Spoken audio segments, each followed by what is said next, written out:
Nagbalik operasyon na kaninang hapon ng Clark International Airport sa Pampanga. Yan ay sa gitna ng pagsasaayos ng mga bahagi ng paliparan na winasak ng lindol nitong Lunes. Mula sa Clark, Pampanga, nakatutok live si Emil Sumangil. Emil. Atom, pinasilip na sa media ang laman ng CCTV ng Clark International Airport kung saan makikita ang mga tagpo ng maganap ang lindol noong Lunes. Samantala, alas 4 kaninang hapon, balik operasyon na muli ang paliparang ito kahit under renovation pa ang mga nasira ng lindol.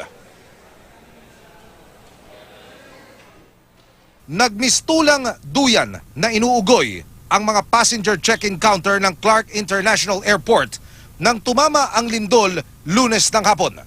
Parang mga piraso ng papel na nagbagsakan ang mga bahagi ng kisameng nabiyak dulot ng pagyanig. Lumuwa mula sa kisame ang air-conditioned vent. Sa isang amateur video naman, sigawan ng tao ang mauulinigan.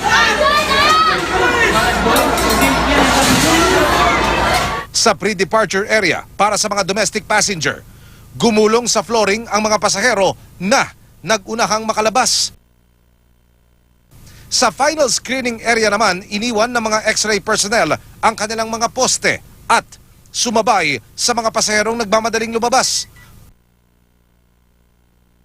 At sa pre-departure area para sa mga international passenger, nabakante lahat ng mga upuan matapos maglabasan ng mga pasahero nang magsimula ang pagyanig.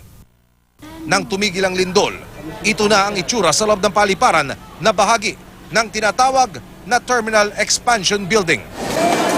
Eksakto alas 4 ng hapon kanina, binuksang muli sa publiko ang paliparan at kahit gutay-gutay ang kisame at under renovation pa ang mga winasak ng lindol, 8 international at 3 domestic flights ang lilipad mula rito simula alas 6:30 ngayong gabi. Ngayon lang ako ulit. Papunta pa lang po ba kayo? Papunta ulit ako. Mabilis na kung hindi agad na settle baka yung iyak yung mga anak namin. Bukas inaasahang may babalik na sa 100% ang operasyon ng paliparan.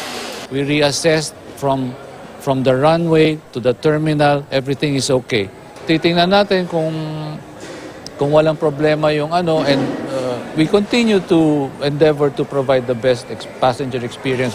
Ang iba namang naapektuhan ng flight sa pagsasara ng Clark International Airport dumagsa sa NAIA Terminal 3. Gusto raw nilang magpa-rebook ng ticket. Ayon sa Cebu Pacific, maaaring magdagdag pa sila ng flight sa Clark ngayong gabi. Ang Philippine Airlines naman bukas pa raw magre-resume ng kanilang mga flight sa Clark. Anong pila ito? Isang buwan magtatagal ang renovation project dito sa Clark International Airport na nagkakahalaga ng 30 million pesos. Atom. Maraming salamat, Emil Sumangil.